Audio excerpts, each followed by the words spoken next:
बिहार के डीजीपी श्री गुप्तेश्वर पांडे जी पहले भोजपुरी अश्लीलता गीत के खिलाफ सुनी सभी मिथुन महुआ के आवाज में। भोजपुरी के अश्लीलता के खिलाफ जो लड़े वाला लड़ाई आजकल पूरा हिंदुस्तान के कोना कोना में जिनकर आवाज जा रहा बा नंद कुमार तिवारी चाचा जी के प्यार में ये गीत रवा लोग के हम गा के सुना रहा बानी। ये पूर्वी गीत रवा लोग सुनी लॉकडाउन पे आधारित का कहता 10 साल के लड़का कहता हमारा साथे नाल पे चंदन भैया जी बानी, राजा जी बानी, झाल पे हारमोनियम पे अभिमन्यु जी और इस गीत के लिखे वाला हमार पिता हमार गुरु जी श्री विनोद प्रसाद गुप्ता जी बानी। आप लोग के आशीर्वाद चाहिए। अगर ये गीत गाए में थोड़ा 19-20 हो जाई तो छोट लड़का समझ के हमके माफ कर दें जा।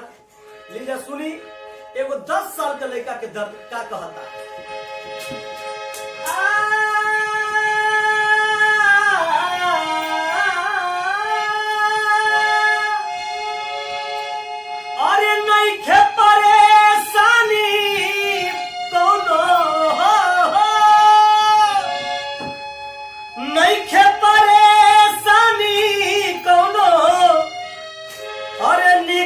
हम सब पानी पापा ओही जे रही हो चिंता कन करियो।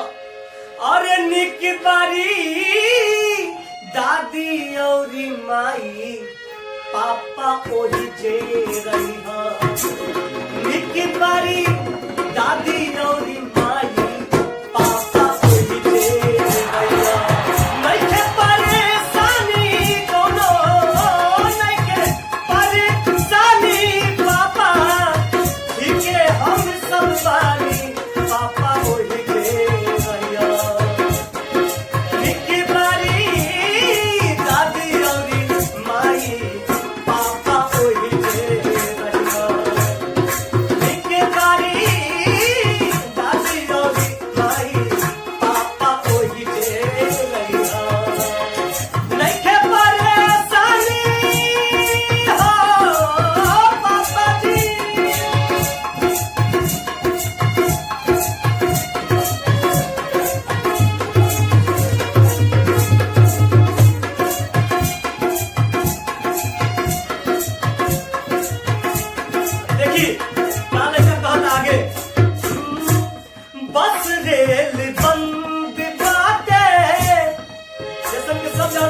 लॉकडाउन में बस रेल बंद बा।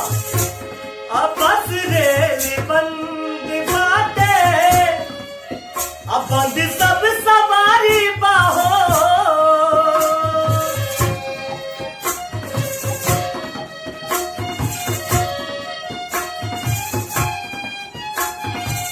अब बस रेल बंद बस रेल बंद बाटे, अब बंद सब सवारी बाहो। जे जहां पाओ जे लॉकडाउन जारी पाओ, लॉकडाउन जारी बा।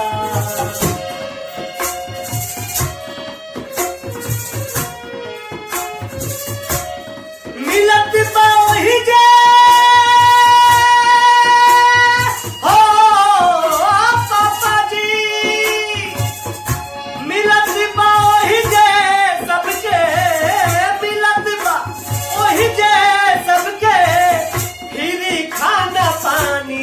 पापा ओही जे रही हो।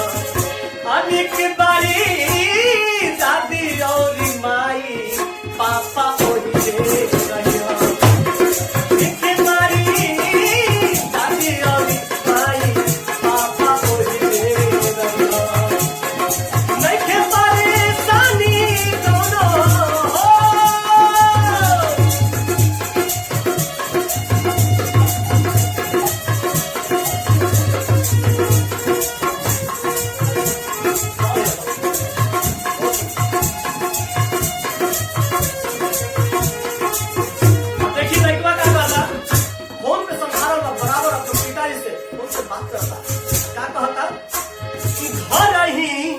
रहीले हम सब भाती रोटी खाई के हो।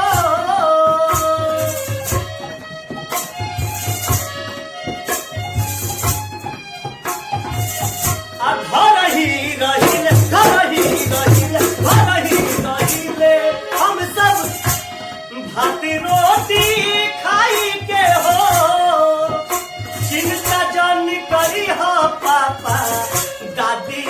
दवाई के हो दादी के दवाई के चिंता जोनी करी हो पापा दादी के दवाई के हो दादी के दवाई के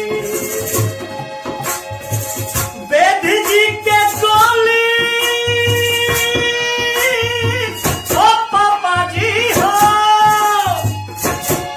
वैद जी के गोली हम ही वैद जी के दवाई हम ही रोजे देते पानी मतलब लड़का कहता वैद जी के दिहल दवाई हम अपना दादी के देते वैद जी के दिहल दवाई वैद जी के दवाई दादी के हम ही देते पानी पापा ओहि जे रही अनिक तारी दादी और माई पापा ओहि जे रही अनिक तारी दादी और माई पापा ओहि जे रही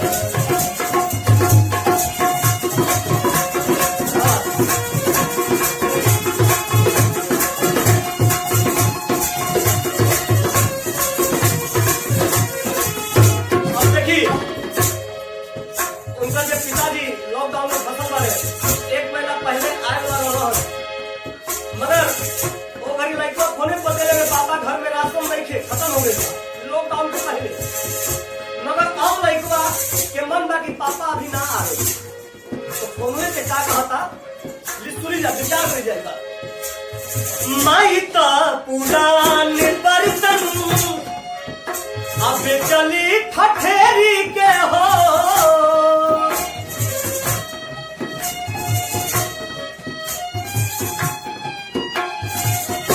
माईता पुरान बर्तन अब चली ठठेरी के हो हम निकलनी पैसा गुल्लक के फोड़ी के हो गुल्लक के फोड़ी के महीना भर खाती हो पापा जी हो पापा महीना भर खातिर जुटल महीना भर खातिर जुटल घरे दाना पानी पापा ओहि जे रहिया अनेक बारी दादी और माई पापा ओहि जे रहिया अनेक बारी दादी और माई पापा ओहि जे रहिया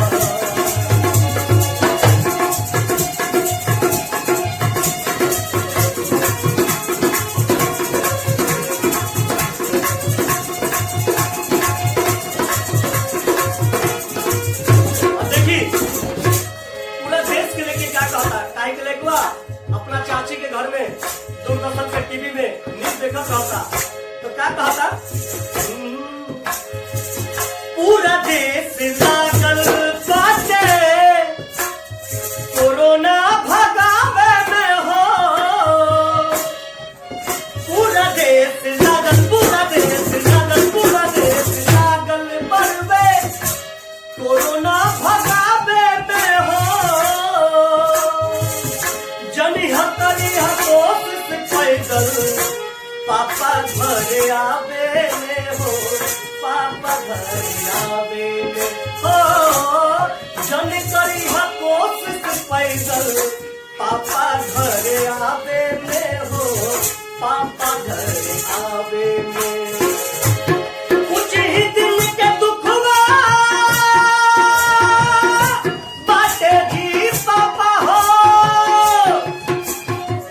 कुछ ही दिन के दुखवा बाटे कुछ ही दिन के दुखवा बरवे अरे कुछ ही दिन के दुखवा बरवे रौवा हिम्मत बानी पापा ओहि दे रही अरे निक बारी दादी और माई पापा ओहि दे रही निक बारी दादी और माई पापा ओहि दे रही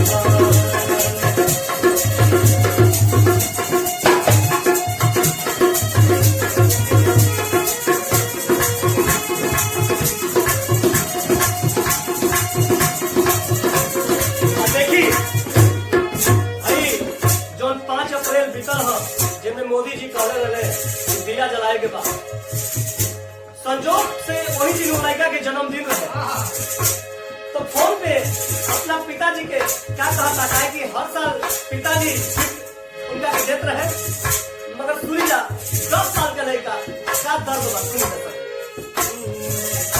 5 अप्रैल जन्मदिन हो हम ना मनैनी पापा,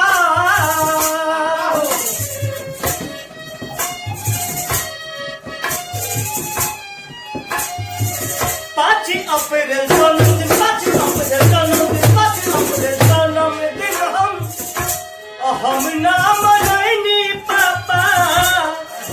मोदी कहले 5 गो दिया दुआरा पर जलैनी हो पापा, दुआरा पर जलैनी। गिफ्ट अब की बर्थडे के पापा, गिफ्ट अब की जन्मदिन के, गिफ्ट अब की जन्मदिन के कुछ न मांगत बानी पापा ओही जे रही। अरे दिख बारी दादी और माई पापा ओही जे रही। दिख बारी दादी और माई पापा ओही जे रही। मैथे परेशानी पापा, मैथे परेशानी दोनों निके हम सब पानी पापा ओही जे रही। निके बारी दादी और माई पापा ओही जे रही। निके बारी दादी और माई पापा ओही जे रही। पापा ओही